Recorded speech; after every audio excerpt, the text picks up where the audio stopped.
of 2 Corinthians. Asene encwadzini ke yabaseKorinte besibili. 2 Corinthians. BaseKorinte besibili. Amen. And just establish something. Sakhe into thide khona lapho. Glory to God. Amen. 2 Corinthians chapter 1 verse 20. 2 Corinthians chapter 1 verse 20. BaseKorinte besibili sehluko sekuqala. Nomalo has a vernacular. I believe also Nodwazi has a vernacular. Amen. Angazo who else has a vernacular? Read for us somebody. Kuto tonke tethembiso takhe uNkulunkulu uthi yebo kuyo. Okay. Msite nolwazi. Awukufunza ingeke. Chapter 1 verse 20.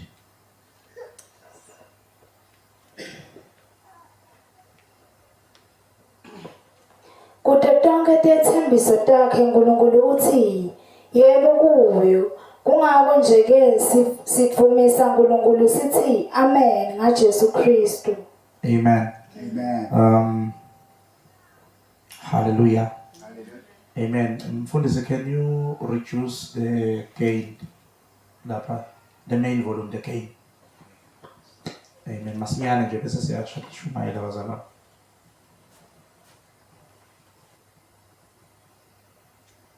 Amen. Hallelujah. All right. That is better. Okay. Now, let me read it because wow. Let me read it, Bazara. Amen. Amen. In verse 20 it says, for all the promises of God in him are yea and amen unto the glory of God by us. Yo, this scripture is pregnant. Okay. Amen.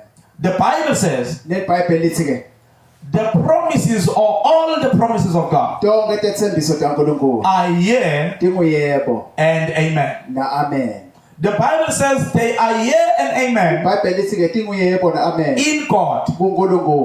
You get what I'm saying? Amen. Amen. In other words, if you are not in God, the promises of God are not yea and amen to you. So it says they are yea and amen in God. Hallelujah. Hallelujah. And also it says by us. So they are yes, they are amen in God through us or by us. Glory to God. Amen. Hallelujah. Hallelujah. So the promises of God come to pass because of who God is and how we are positioned. God is faithful. It's one of the natures of God is that He is faithful. One of the things we sing to God is that we say God is the rock of ages. God is the rock of rocks. Hallelujah. Amen. In other words, where you left Him, you will find Him. One of the natures of God is that God is predictable. There are people who say that God is mysterious. God works in mysterious ways. But here is the thing. God has given us His ways. The ways of God have been made clear to us. So there is no way that God's ways are hidden, because He has already revealed them to us. We already know what kind of a person God is. There is nothing that can come in your life that must take you by surprise, because everything that comes in your life has already been shown in the scriptures. There is every answer for every question that you have. Are you getting what I'm saying? Amen. Every every question that you have as a child of God, wonke umbuto lonawo njengamfana God has an answer for it. uNkulunkulu unempendulo yabo lo. Glory to God. Hallelujah. In His word. Evila. So, the reason God is trustworthy, sizathu ukuthi uNkulunkulu ungilothembekile, or the reason God is trustable, sizathu ukuthi uNkulunkulu abe ngilonga lothenjwako. hallelujah, Amen. it is that His ways Ngilosithi indlela and takhe His modus operandi, nekudla kusebenza kwakhe it has been shown from long time ago. sekukhonjisiwe kusukela endulo. We know how He worked with David. Siyathi ukuthi wasebenza njani. We know how He worked with Abraham. Siyathi ukuthi wasebenza njani na. We know how He worked with Isaac. Siyathi ukuthi wasebenza njani na. We even know how He worked with Job. Siyathi ukuthi wasebenza njani na Job. Are you hearing what I'm saying? Amen. Hallelujah. Hallelujah. Trusting God Ubethemba does uNkulunkulu not mean akusho ukuthi that problems are not going to come. inkinga ngeke kuseda. No. Amen. Trusting God Ubethemba means uNkulunkulu that you know kusho ukuthi uyazi who God is ukuthi uNkulunkulu and ngubani how He operates. nokuthi usebenza njani. Therefore, Ngakho ke whatever comes in your life konke lokhu empilweni yakho does not move you akukunyakadisi because you trust Him. ngoba uyamethemba yena. Are you getting what I'm saying? Ngiyakuthola lenkusho. It means that Kusho ukuthi ke even though your fridge is empty, noma ifridge yakho iyitelulu you can trust God kodwa ungabethemba in uNkulunkulu the midst of your problem kuleto tinkinga takho because you understand who God is. ngoba uyagconza ukuthi uNkulunkulu You cannot trust God ngeke umethembe uNkulunkulu unless you understand who He is. ngaphandle ukuthi uconze ukuthi So trusting God umethemba uNkulunkulu comes from your relationship with kuda Him. la kulobudlelwane bakho naye It means kusho ukuthi ke our level of trusting God zinga lethu lekumethemba is not equal. alilingani. Hallelujah. Amen. Someone else Lomunye ke yena may leave God angaphila ngamshiya uNkulunkulu if God doesn't appear langabe uNkulunkulu angaveli in 2 years. eminyakeni lemibili. Another one Lomunye ke may leave God angamshiya if uNkulunkulu God doesn't appear langabe uNkulunkulu in angaveli the first prayer that they pray. kulomthandazo But there are people konje that kunebantu no matter what happens, labathi noma ngabe they will kwentakala remain in God batawuma uNkulunkulu because they trust God. ngoba bamethemba uNkulunkulu. You see, there is a difference, Pastor Lord, Kunemehluko ke bazalwane in faith, between faith emkhathini wekholo and trust. nekwethemba. Because faith Ukholwa is more radical. bona ke kuyinto It enkhathi wants things to happen. ufuna tinto tenteke. Are you getting what I'm saying? Hallelujah. Whereas trust says, Konje ke kuthemba even kuthi if the thing doesn't happen, noma ngabe lento ayendeke I know who God is. kodwa ngiyathi uNkulunkulu Therefore, I'm not moved. ngakho ke angiyakatisi. There is a level of growth Kunesigaba which is sekhulu called trust. lekuthiwa The kuthemba. highest level of growth Isigaba lesetulu is not sekhulu faith, Pastor Lord. siko kukhona It is trust. kuthemba. Are you getting what I'm saying? Ngiyakuthola le Because when you come to the level of trust, ngoba mawuta lesigaba your sekuthemba demeanor remains the same. lethi mina yakho iye Your attitude remains the same, indlela lothatha ngayo tinto iyema even though things are not happening. noma tinto tingendeki. Some of you are still babies Labanye benu nisebantwana because your mood swings ngoba emamuthi akho according to the situation. ashintsha nakwetimo. If you can lose your job today, Mawungalahlekelwa ngumsebenzi wakho namuhla. you get what I'm saying? Ngiyakuthola le kusho. Hallelujah. Amen. Some of you, Labanye if benu God can do something for you today, uNkulunkulu mangakwentela into for 7 days, 7 noma la your faith is high. ukholwa kwakho kuseduma. You feel like you can move mountains. Mangathi unganyakatisa It's just because God did one thing. lokuthi nje uNkulunkulu khona la kwentele kuwe. But if God becomes quiet, Kodwa uNkulunkulu nangabizi same person, loyo mntu loyo God, why do you hate me? uthi uNkulunkulu unginyanyeka kangaka. That is why the Bible says, Ngeke iBhayibheli lithi a fool says in his heart, silima sisenhlitweni there is no God. kude uNkulunkulu. You see, what the verse is talking about Leli verse leli kushoko is la not an unbeliever. akusimlo ngakhona. It's not someone who doesn't believe God exists. Simuntu lo ngakholwa ukuthi uNkulunkulu ukhona. No.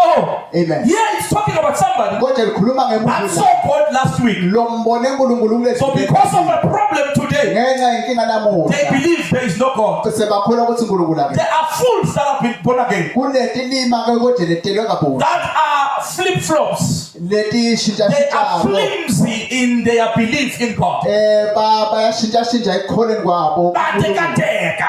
Hallelujah. Hallelujah. They are flimsy in how they believe God.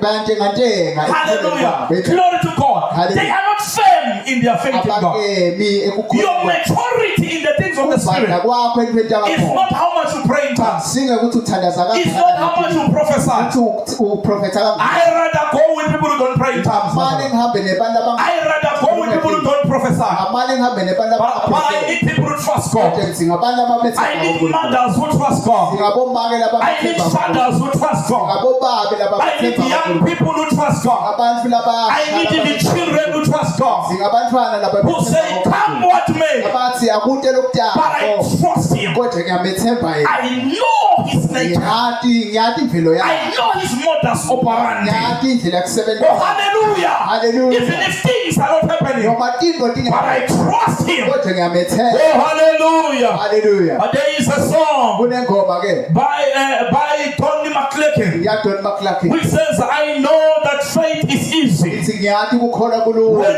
everything is going well. abe konke kuhamba kahle Then he says, but can you still believe God sikodwa ungathube umkholwa when your life is a living hell? la impilo yakho He says, when everything around you la konke emaceleni doesn't seem to go your way, sahabi when ngendlela yakho everyone around you wonke umuntu emaceleni seems to kwakho leave you alone, bonakala ngathi he says, uyakushisa will you obey? utawulalela Then there is another one responding. bese kuba nalomya The phela person says, I will trust you, Lord. uyakwethemba And ngo God asked, will you obey? uyabuthi The man utangihlonipha says, I will trust you, Lord. He says, will you stand on my word? utawuma And the man says, I will trust you, Lord. Even when I lose my loved ones, I will trust you, Lord. Even if when the church turns against me, I will trust you, Lord. Even when they gossip against me, I will trust you, Lord. Even when they hate me, and bite me, and betray me, but I will trust you, Lord. Do I have believers today who say, I will trust you in the midst of my situation, but I will trust you. I know it's painful, but I will trust you. I know it's bad, but I will trust you. I will trust you in the midst of my situation. I will trust you in the midst of my pain. I will trust you with tears running down my cheeks, but I will trust you with my pillow, wet with my tears, but I will trust you even when my wife leaves me, but I will trust you even when my friend turn against me. I will trust you. Amen. Where are trusters? Hallelujah. Where are trusters? Where are the people who trust God? abantu labamethemba kuNkulunkulu We have believers. sinebazalwane We have believers, sinalabakholwako but we don't have trusters. kodwa side labethembako God is saying, I'm looking for trusters. uthi uNkulunkulu ngifuna abantu labatangethemba Say, even if I die without a car, labathi noma ngifa noma imoto I will trust you. ngakwethemba Oh, I'm going ahead of myself. hallelujah I'm going ahead of myself. sengadenge Let's establish something. Let's establish something. sesakhe impothite la Let us go to 2 Peter. asine ke incwadi yaPetro Glory to God. hallelujah 2 Peter chapter 1, Peter ke wesibili isehluko sekucala verse 4. livesi la ka4 Funda nolwazi lapha. I hope your mic is better this time around. 2 Peter chapter 1 verse 4. Ngaleyo ndlela siphiwe tethembiso letiligugu naletikhulukati kuze kuthi ngato nibe nenhlanganyelo nesimo sebunkulunkulu niphunyule ekubhujisweni kwelive leselokheleke etinkanukweni. Labazana bakuzonda bakunike imic eso. Amen. Hallelujah. Now I want to show you something. khona ngifuna ukukhombisa wona Peter says, uthi Peter la we have been given sinikiwe great and precious promises. lethembiso letinkulu naletinhle kakhulu There is no trust of God kude ke kumethemba kuNkulunkulu without promises. ngaphandle ke Because kwetithembiso trust ngoba kwethemba is only trust kukuthemba because there is a promise. ngokuthi ke sekunethembiso In the absence of a promise, lama kude khona kwetethembiso trust does not exist. kuthemba akukho There has to be a promise kumele kube for nesethembiso there to be a trust. kuze ke kube nekwethemba Let me show you asenginikhombisa for an example. kulibekisela nje Hallelujah. Amen. You go to the bank uyahamba ebhangi and put your money at the bank, ufaka imali yakho ebhangi and the bank bank le bhange ke gives you a card. likuniketa card Now that card is spiritually, we can call it faith. le card singathi ke emoyeni singathi kukhona. Hallelujah. Amen. Then the bank promises you, Leli bhange liyakwethembisa ke no one will touch your money. uthi kude lo dawuthi Your money is safe. imali yakho So you iphephile. go with this black or green card. Uhamba ke naleli card limnyama. Hallelujah. Green. Amen. Glory to God. Hallelujah. Ukoma, Amen. saying I have 7,000 Uthi in the na bank. 7,000 lapha ebhange. I am rich. Ngicebile. That is why when you get to the shop Ngiko ke mawufika esitolo. and they're like, you know, today they don't do the pin. Hallelujah. You know, the pin is old fashioned, Hallelujah. right? That is why if they steal your cards, you have to close them immediately. Don't say that they just do it, right? Hallelujah. They just touch. So you feel so big, right? Ubhangathi umkhulu. You have your 17,000 in your card, Na 17,000 wakho and you buy your things. uthenga into You are confident. unespeed. Hallelujah. Ethemba. Hallelujah. Namu uthengela i-braai pack lapho kwemfundo zasemzamazama, ne? Hallelujah. You are pushing your things. Ufusha tipo. When you get there, Uma ufika lapha. tip, Hallelujah. and it doesn't respond. And you hear the teller saying, Uvangelo lothengisako athi can you put your pin? cela ufake pin yakho. Hallelujah. Amen. Immediately, Khona lapho nje you get agitated ufake unyanya nje. because you trust the bank Ngoba uyalethemba le that they promised you uthi bangethembisa. no one will touch your money. Uthi kude lo dawuthi imali yakho. Another scenario. Lenye ke indzaba ke. There is a person that tells you, Kunemuntu lokutshela we are going to town. siya edolobheni. Hallelujah. Hallelujah. Umalo calls you. Ngoba liyashayela ke. No, my sister, it's been long. Lolwazi siswami sesithe Yeah, isikhathi singabonani. but I'm going to town. Ngedolobheni ke. No, let me go with you. Angihambe nawe. Wait for me at Lutzelut. Kumele lapha kulutheluthe. Do you know what happens? Uyathi ke kwenta. Nolwazi will stand Lolwazi utawuma lapha and she kulutheluthe. will leave every taxi that comes. Utawuyekela yonke taxi yenze. I'm fine. Hallelujah athi ngapha. Because of a Ngenxa yesethembiso promise that Mumalo made. lesentiwe enxumalo. Then after 30 minutes, Emva kwa 30 minutes Mumalo says, Nxumalo wathi I'm delayed. bese ngiyabambeka. There are also others who are not Mumalo, Amen. who just keep quiet and close their phone. Kunalabanye ke labangakhulumi nekhuluma bayaphinza nje bafane icingo.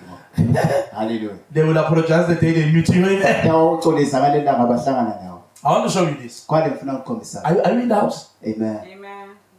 You are going, even if a lift comes Noma kufika ilift and say, hey, Baba Mdlovu, let's take you. ithi babe Mdlovu You're asikuthathe. like, no, I promised. Uthi ke Nxumalo ungethembisile. I don't want to disappoint you. Angifuni He ukumjabhisa. promised. Ungethembisile. A mere man. Umuntu nje. His promise is so powerful Sethembiso sakhe that you will sikhulu let all sikhulu. other cars to pass. Uthi ungayekela ngisho tonke timoto tence.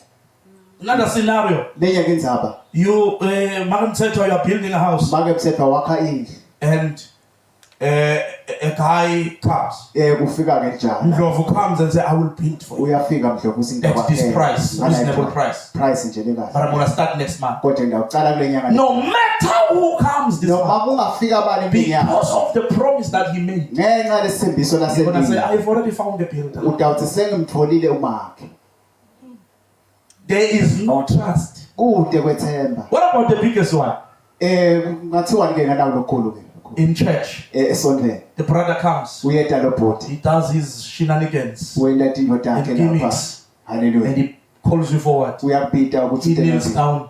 I Uyagoca. don't know why they do those things. Amen. He kneels down, Uyagoca lapha. gives you a ring. Ukuniketa yena. That ring Leyo ring is called the promise ring. kuthiwa yi-ring yesethembiso. It's an engagement. Hallelujah. You are mine. Ithi ke sowungewami. You're not really mine, Awusiwami but you baba. are mine according to the promise. Kodwa uwami ngekwesethembiso. I don't care. Whether you are Tandiwe. Right? I don't care Tandiwe who promised you. Anginenzaba ukuthi I mean, ngibani who is interested in you. ukuthi ngibani lokufunako. Amen. After brother X gives you that ring, Brother X angakuneta le. you will walk around that cause saying, I'm taken, oh, Dahamba ubatshela ukuthi ngithe. even though you're not really taken. Noma ungakathathwa But you'll be telling people, I'm taken. Utawutshela abantu sothe. That is why you hang yourself. Ngiko ke bese soyadikhunga. Because the breaking of a promise ngoba lokwephulwa kwesethembiso is the breaking of trust. ukuphulwa ke kwalokwethemba. I want to say this. Funa ubone ke na. Now the Bible shows us iBhayibheli the yasitshela nature of the one who promises us, lemvelo yalona who losithembiso is called God. lekuthiwa ke The uNkulunkulu. Bible says iBhayibheli ithi that it's impossible kuthi angese kwendeke for him kuthi to yena break his word. aphule livi lakhe. The Bible says iBhayibheli ithi you can trust him ungamethemba because he is trustworthy, ngoba wethembekile but he is also trustable kodwa umuntu longakhona ukuthi umethembe because he has been tried ngoba ke and uhloliwe tested. futhi ke walingwa ke. The promises of God Lethembiso taNkulunkulu are never cancelled. ati canceleki. No. Amen. Hallelujah. Hallelujah. When sometimes your problem Wena inkinga yakho ngalesi is you think denial is denial. uthi ucabanga ukuthi ke kubambeleleka kusho ukuthi ke sowaliwe. And here is how the promises of God Na work. tisebenza kanje nathembiso. They say Tithi ke if it doesn't manifest in this lifetime, langabe tingabonakali kule mpilo le it will fully manifest titawube in the setiyabonakala life to come. kule mpilo. It says in this life Lithi ke kule mpilo you will have tribulation, utawuba nekuhlushwa but be of good cheer. kodwa ke jabula ke. So yeah, it's possible Kungenteka vele that you might not receive what you want in this ukuthi life. ngenteka ungakutholi okufunako kule But mpilo. God is saying, but I did tell you, Kodwa uthi uNkulunkulu mina I'm ngikutshelile not a lo. liar. Angisimcambi manje. Some of you will never own a private jet. Labanye benu ngeke nibe nalendiza i-private jet. Can I talk? Asenkulumo. Can I talk? Can I talk? Hallelujah. Some of you, Labanye benu you will never, ngeke never, ever, ngeke nje nisho nakanje nishade. no matter how you love it. Noma You see, God, if you can bless me, some of you will never. labanye benu ngeke ngisho And nakanje. if you are still in your 20s, you have dreams, right? Mawulapha bo Yabona my man. 20. Sabutha amen. You know, Hallelujah. sebahamba lapha niroko lelide lifika le Yeah. emthilane ne. Amen. Oh my God, oh my God. Somebody congratulations. Oh my God, you're so beautiful. Some of you that will never ever.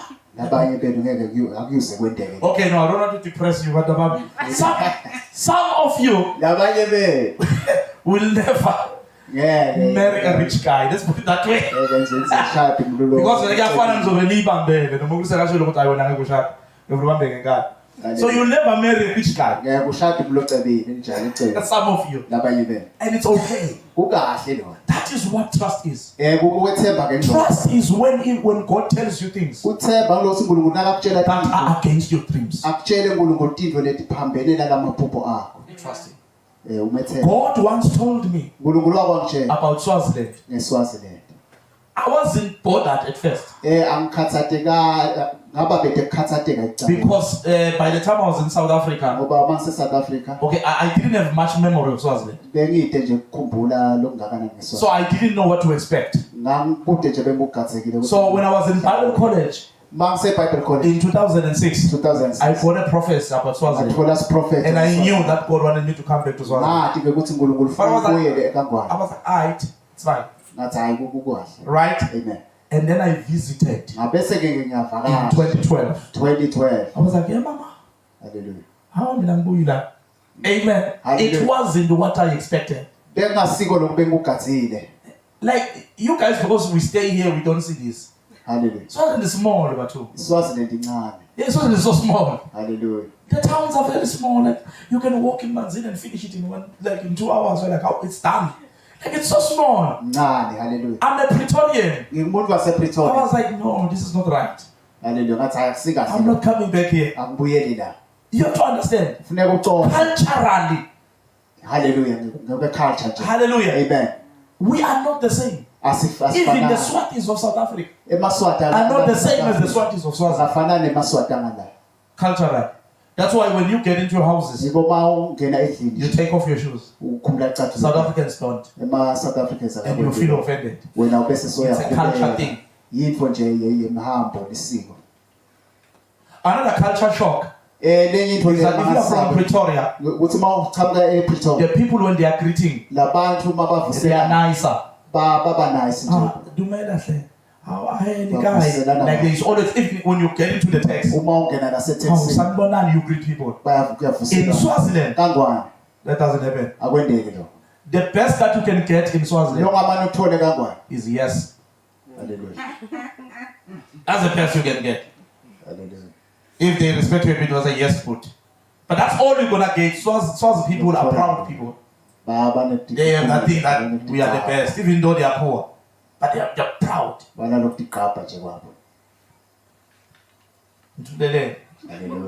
what the verse says.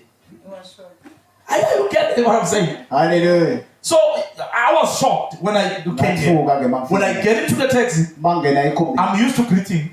And it's better now. In 2015, when I would greet, people would look at me. What's wrong with this guy?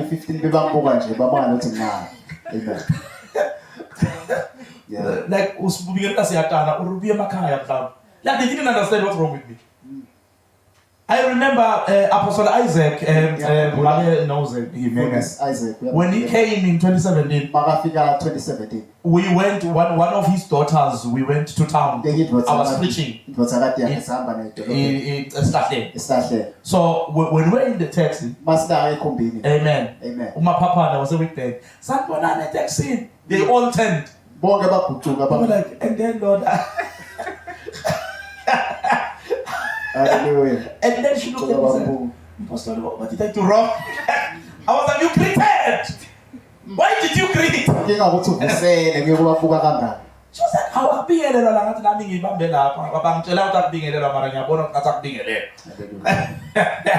hallelujah. Amen. That was why you hallelujah.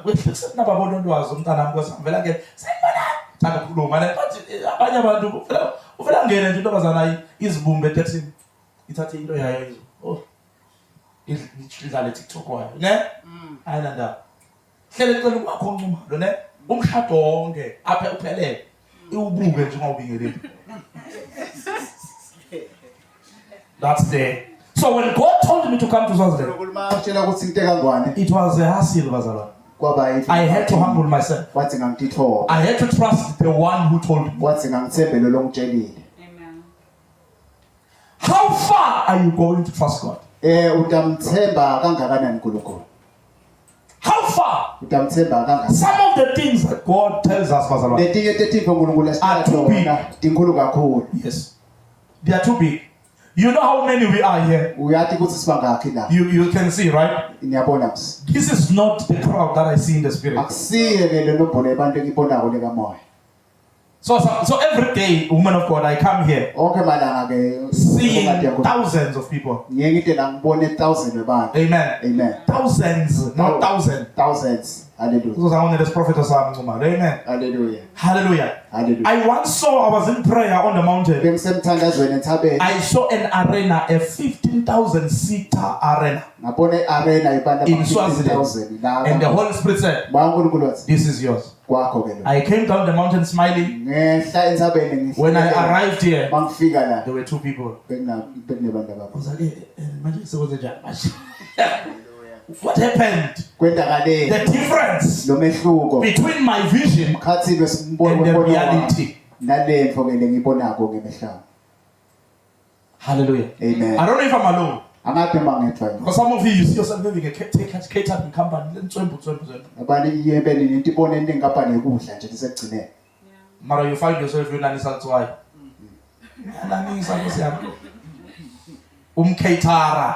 Catari ongaga. So let me tell you something. Uma umetembo ngulungulu unanisa ukhululekile. Yeah. Amen. Amen. Ulale mntanami embhedeni we-sandwich ne? Umbhede wesiphahlo, umbhede wekota. Lothi mawungena kuve lokubuyise ne? Hallelujah. Ube liviena la ngaphakathi. You understand? Ulale ukhululekile because you are mazu mhlengwa. Uyamethemba.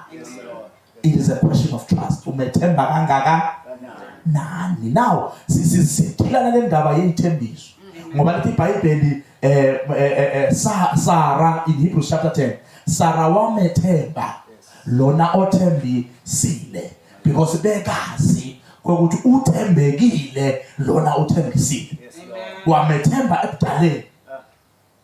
Ngoba thina abaprofeti sesihlanya nje ngafika kwemake mthetho ngithi ngikubona udriver enye iFerrari enzima kabi. My God. Ahambe mawufika kuDr Thobile athi wamhlolela uPostoli namhlanje. Ferrari mina ayingeke.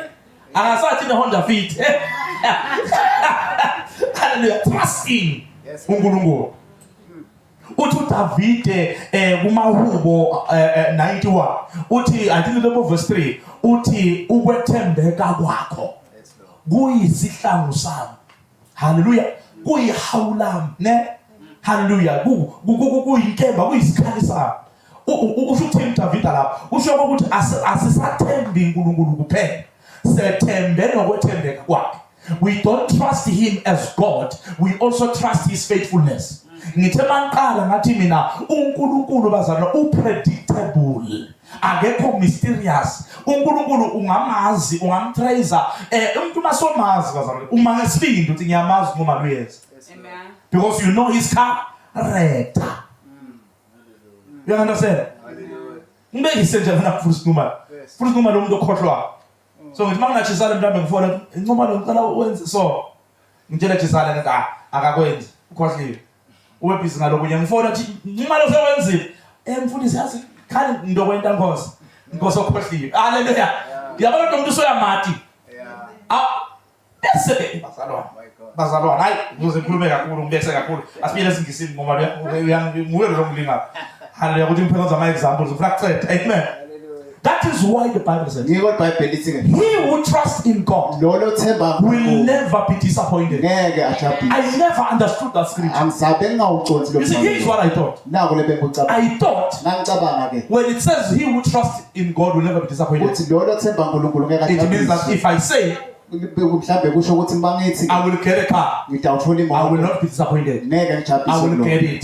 Oh, that's what God is saying. He's not talking about faith. He's not talking about confession. He's talking about trust. Here's what it means. To trust God, it means you know his character so much that even when what you believe him for does not happen at the moment, you are not disappointed because you know him, that he knows the bigger picture. Are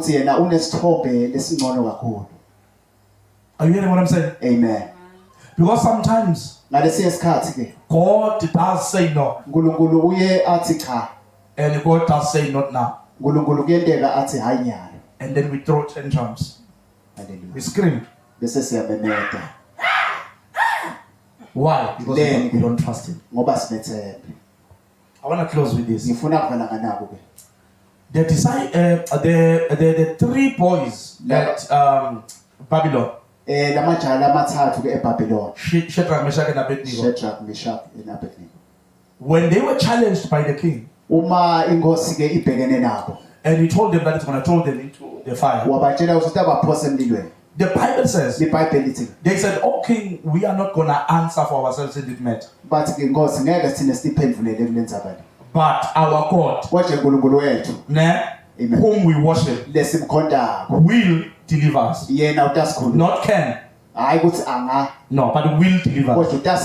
Then they put a disclaimer.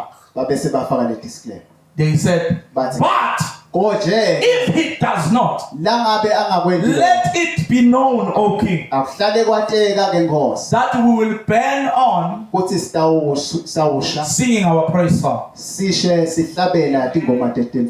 if he doesn't choose to deliver us, it's because he had a better plan. He knows what he's doing. Touch your neighbor, say, neighbor, he knows what he's doing. You can trust him, man. He's faithful. The Bible says even when you are not faithful, he is faithful. He is faithful. He is faithful to say, I will never leave you nor forsake you. Even when you feel like because of your sin, he has left you. But he is faithful to continue saying, you are my child. I will never leave you. Hallelujah. Amen. Because sometimes we leave him. We get out of his presence. Then we cry to him. We say, oh sithi Nkosi why did you leave me? ungishiyeleni But he said, I didn't leave you. athina angase ngakushiya You left me. nguwe lo ngishiyile. Sit on the keyboard, son. Amen. We will pray soon. You left me. Nguwe lo wangishiya I did not leave you. angase ngakushiya. Sometimes we leave him Ngalesi sikhathi siyamshiya and drink our beer. sinathe tshwala bethu We leave him siyamshiya and go to witch doctors. siye entengomeni. Amen. Hallelujah. Then we come back to him. Bese siyabuya We say, kuwo why did you leave me? sithi Nkosi He said, ungishiyeleni but I told you. athi yena ngikutshelile Even when you ngakutshela are not faithful, ukuthi noma ungakethembeki I am faithful. mina ngethembekile I am faithful. ngethembekile mina. We serve a faithful God. Sikhona uNkulunkulu wethembekile That even when the fire is multiplied 7 times, ukuthi noma ngabe lo mlilo sowuphinda phinza it's still God. yena solo uNkulunkulu. It is only trusting God, Bazalon, Ngunokwethemba uNkulunkulu that makes you lokho kwenta ke to worship, ukuthi to umkhonze forgive, ukuthi love. uthole futhi uthanze. amen, Amen. even when things are going wrong. Noma tinto tingahambi kahle. You see, as believers, Njengeba labakholwa we will go through hard times. sitawenza etimeni letimatini It's guaranteed. lokho kutawendeka But noma because we are living in a Mickey Mouse world, kodwa ngoba siphila eveni ke emhlabeni weMickey Mouse we are living in a very weak generation. siphila esitukulwaneni ke lesithakathaka.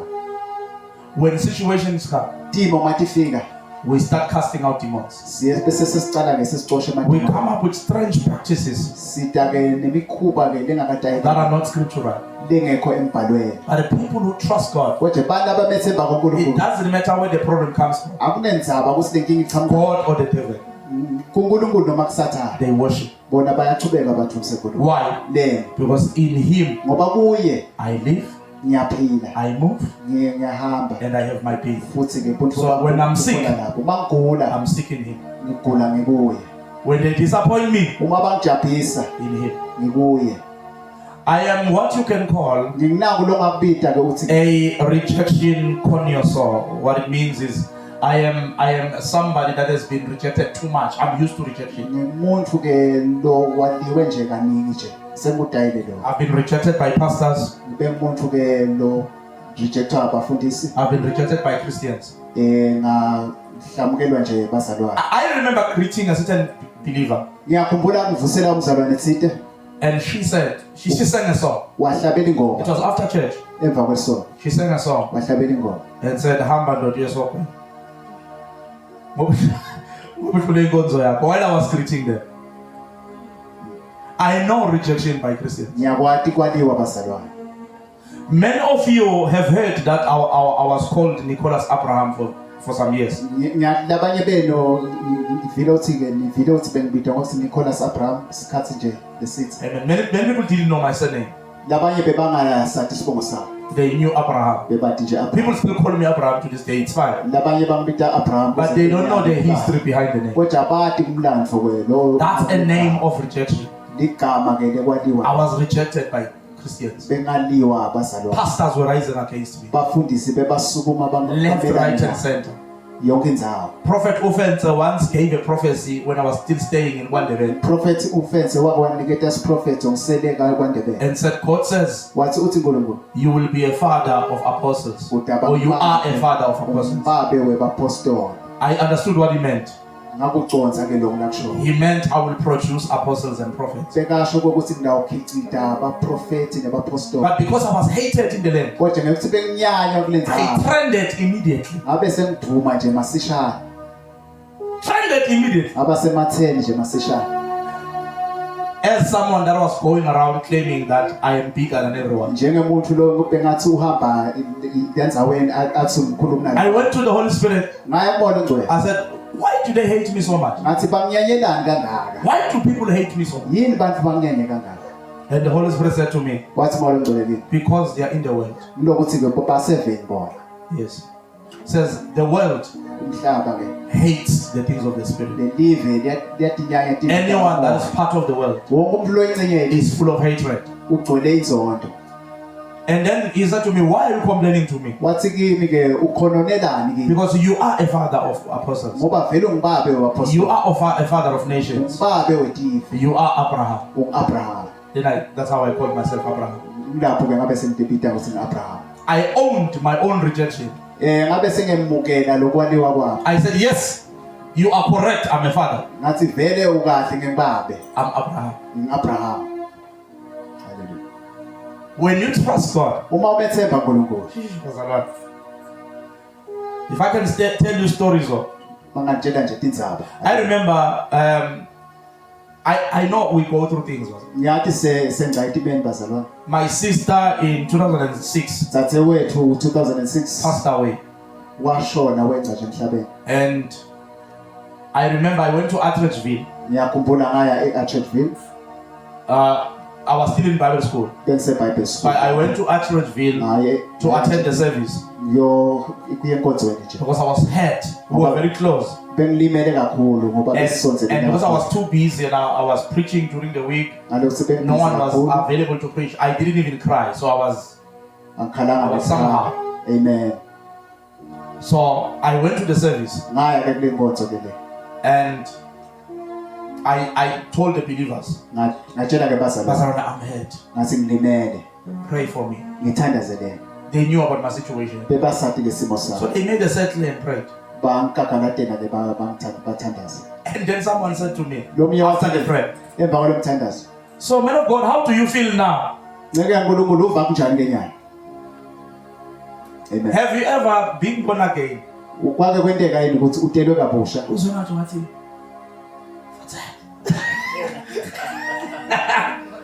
ukwatile ngalezo sikhathi. haleluya Asho bazalesiphelela lapha sithubeke ibe. You get the point? Like awubona ukuthi ngilimele. Ufuna wona kuthandaza abantu amen bese uyambuza ukuthi izwe enjani manje. Ekudlala ngapha.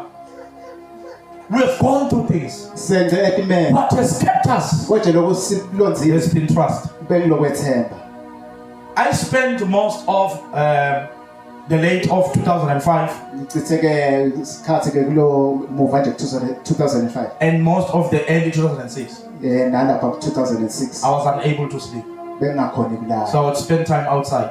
bengichitha isikhathi I would ngephandle sleep maybe in the early hours of the morning. bengilala mhlambe lapha ekseni Because the hatred that I was receiving from believers ngoba lokho lensonto bengiyemukela kubazali was so much beyiningi kakhulu that it was weighing on me. kangangoba bengicinzetela I was literally depressed. bengikhathateke kakhulu Hallelujah. amen I would pray for death every day. bengithandazela kufa I would say, Lord, kill me.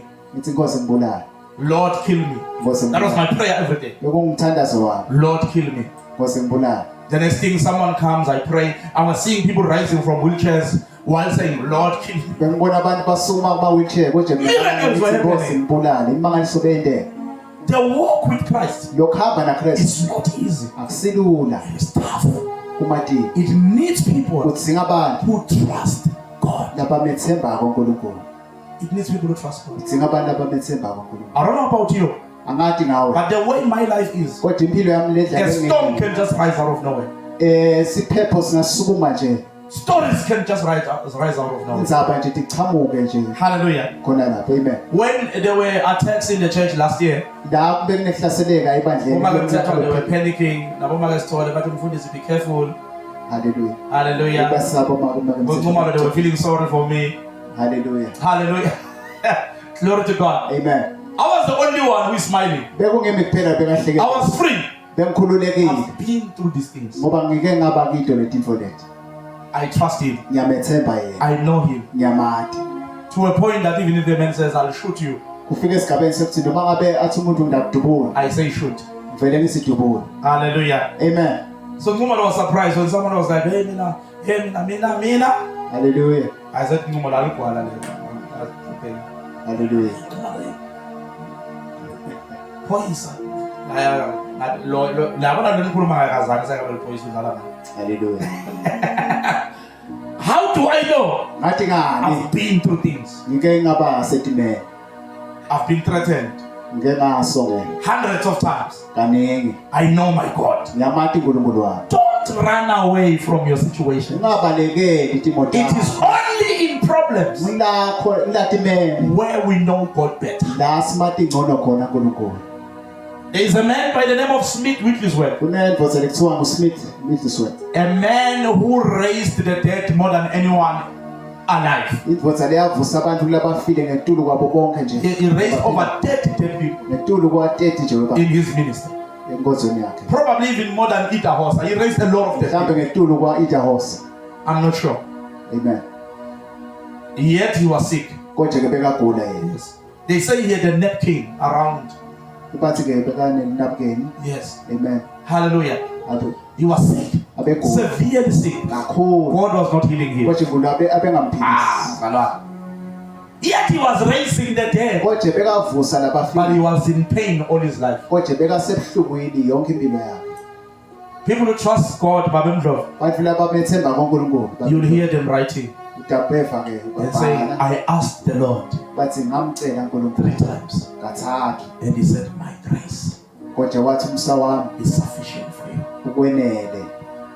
Then you hear the man say, therefore I will rejoice and boast in my revelations, in my tribulations, I mean. Hallelujah. In my tribulations, I will be proud that I was once beaten for the gospel. I will be proud that I was once thrown into the fire. Are you proud of what you went through? That's trust. Trust says, even though he slays me, yet I will trust him.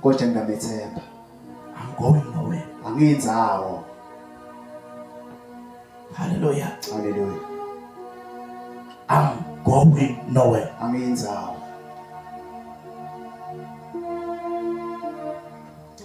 Like the singer, you can take the volume up. Let's turn on our feet. Like the singer who says, I'm never going back. I'm never going back. I'm never going back to the way it was. I'm never going back. Don't change the way you're playing. I'm never going back. I'm never going back to the way it was. Don't change the way you were playing. Let's do it one more time. Going back. I'm never going back. Good. Don't change that. I'm never going back to the way it was. Good. Oh, I'm never going back. Oh, I'm never going back. I'm never going back to the way it was.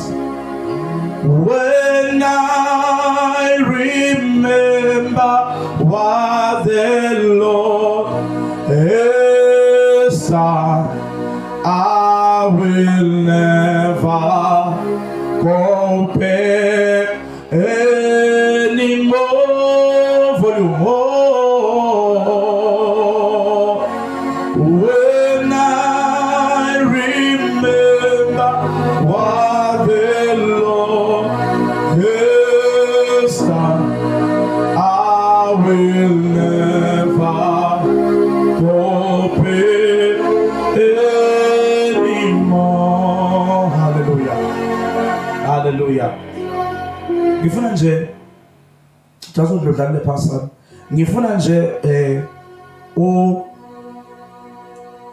uyankulunkulu. Hallelujah. Uthi Nkosi, I'm never going back. I know kubhlungu ne? But I'm being move. etshwaleni khona ngilangabiyele khona, etangomeni ngilangabiyele khona, etintweni, emadlotini, etiwashweni ngilangabiyele khona. Kubuhlungu ngiyofela la. Yazi ukuthi sike sasho sicubulo sethu labandlela ngazo ngingena notice. Sathi la khaya sikunika live ne. Sinika umthandazo. Wahlulwa ngiloko sihlulekile. I said that many times. I don't have anything else engakunika yona. Ngibunika uNkulunkulu, ngihlula ngaNkulunkulu. If God doesn't want to bless you, ngeke ngikunike lokunye. Sithemba uNkulunkulu kuphela in this church. So ngifuna ukuthi ukhulume noNkulunkulu right now. Asaqhubeka kamelo adlala. Athi I'm never going back. Ngifuna ukuthi ukhulume noNkulunkulu. Uthi Lord, I'm never going back. I'm not going back. I refuse to go back. Njengoba ngithethe isinqumo sokuthi ngamukela uJesu njengenkosi nomsindisi wami. Ngifuna ukufunda ukukwethemba. Ngifundise ukukwethemba. Teach me how to trust you. How to trust you even when I can't trace you. But teach me, because sometimes akabonakala, amen.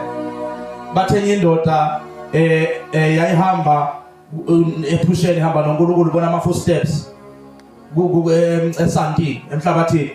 Ibona ama footsteps wayo, amanye ama footsteps wayo uNkulunkulu. Immediately yabona kaNkulunkulu angasekho. Ibona sekahamba manje. Seyibuza uNkulunkulu ukuthi kanti why kusela ama footsteps manje? Uthi uNkulunkulu ngasikhathi ubona ngathi uhamba uyiwani. Lesikhathi sekuthi Sikwe ngasuwe. Kahle wena bonga kundlulele izinto ondlulekisa. Kahle wena ngabe uzivulele phela. Yazi lo mdzala wakwethwala ungakasindiswa nokusindiswa. Uleto nentakho wakwethwala man. Wakwethwala na uyazi ukuthi yabona into labakushaya ngayo, lo mkhwebho labakushaya ngabe wafa. Le tinto labakushaya ngayo. Bakuthola emtini yabantu. Bakushaya ngetinto ta. But you are alive today. It's His grace. Ngisakhula mina bangapheli inyanga ngakabona inyoka or ngakagidiswa inyoka. Because that's the price you pay for ukuba nemimoya yaseJericho. Amen. Kwakuphela. Hallelujah. But I thank God. Oh, hallelujah. I thank God. Ngamanje ngiyakhumbula before ngizosindiswa because ngisizwe ngimncane. So mangilena kubo 13 years ncuma. Ngase ngiphupha inyoka.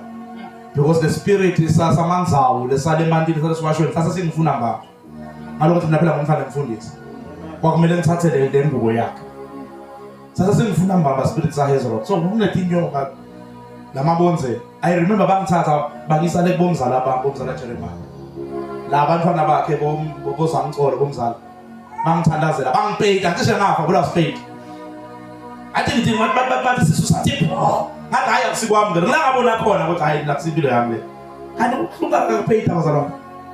Ngisabona ukuthi ngibuzo ukuthi bangakulaba ke bapeyita. Akunabe ngazukuhlungu kangaka. Ngayekela ngabuya ngigula. Wafika umpostoli manje ngoSimelana. When I was 14 years of age, he preached ngamamukela uJesu. Yamukelela. From that day, I'm never going back. I'm never going back. Oh, I'm never going back to the way it was. I remember Sitandaza, Nyanza Form 1, Zenga South Africa. Wafuga spare. Wakutala kwa lenyoka ya ina manzi. Amen. Manja ngazi but kutala kwa ya ina manja kakhulu lenyoka le yala swati. So yathi yaphepula kingi. Yawa indlu asekhabe kwindlela. Yawa I remember masibhizi silungisa susa letitina telitsaka sibeka kahle. I prayed. I prayed ngamathanzi, praying for titatu. I had no shoes. Wafi ngathi silungisa lapha ngabona titatulo bethi ngathi brown nyana sifuna kuba red. Sifuna kuba black polish. That's not it. Ngajabula ngathi ngami ngiyothoka esikoleni ngathi ngibheke size, ngathi size 9. Mina ngithoka size 6. But I'm never going back. Young man as I was, my first miracle babumjo. Ngathatha lesithathulo ngasikuwash. ngathi shata la baba in the name of Jesus ngalifaka linyawo. True story. Ngafaka linyawo sicathulo sahlala njengalesi. Mangisikipha saba sikhulu. Mangisifaka salinga. Ngithetha kusindiswa ongalazi ivesi elithi bagqoka impahla tanwebele. Engalazi. Ngaye esikolweni ntaze tatsabuka cathu. I started seeing miracles. Ngoba mawumethemba kahle. Ube siyakubonakalisa. Ngiyafuna ukuthi sithandaze. Something is just flowing. Something is just flowing. Ngeva lobunye ubufakazi. Bathi lomnyema ke wakholwa leli verse lelithi angeke siboleke ebantwini. Sina siyoboleka bona. Hayi ukuthi nasiyonamisa. Ngoba lokunamisa bazalwane hayi. Nami ngiyabona lokunamisa kukabi ne. Especially abantu labangakholwa baza bakujwayeleka. Mawumzalwane kumele ube pride yakho ne, ube status. Ingamanipulala indlala, fani ubulawe indlala. Mara hlala kakho. Hlala bazalwane ngathi dafa kwangiblomo. Amen. Bese uyafaka na unayo le nto mina lengina. Anda ngiyahlala ifridge empty. So, hallelujah. So lo manje watshela umntwana wathi asiboleki thina. Lithi iBhayibheli thina siyoboleka tive lethi. Ne. Singatsheleki kumuntu. Bahlala ifridge empty, bahlala emakhabethe empty. Bahlala baqinisela. Wamethemba ukuthi sithi le story nganye la bathi babuye enkonzweni. Bathi bavula umnyango ongavuleki. Sebavulile ngesikhiya, bathi bawuphusha umnyango wasima. Hey, angithusa lokufakaza. Bathi nabaphusha kakhulu bangena, bathola kuna yonke igrocery longayicabanga. Kodwa ngathi igrocery emholiswano. Yena ya December. Igwele inyanyeni igrocery. Abamathi ukuthi ngibani lo banikete yona. They understood because it was an angel of the Lord. Ubalethele igrocery. Yalethelani igrocery lesimkhoda. But ifuna ukuthi into uyifele. Wabe ready ukuyifela into yakho awuyinzalo. Kumele ube ready ukuyifela into yakho. Be ready to die for it. I want us to pray.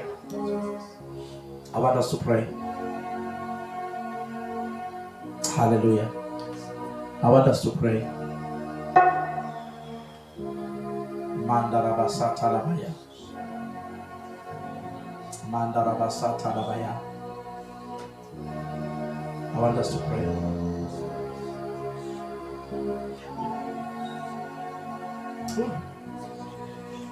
Thank you, Holy Spirit.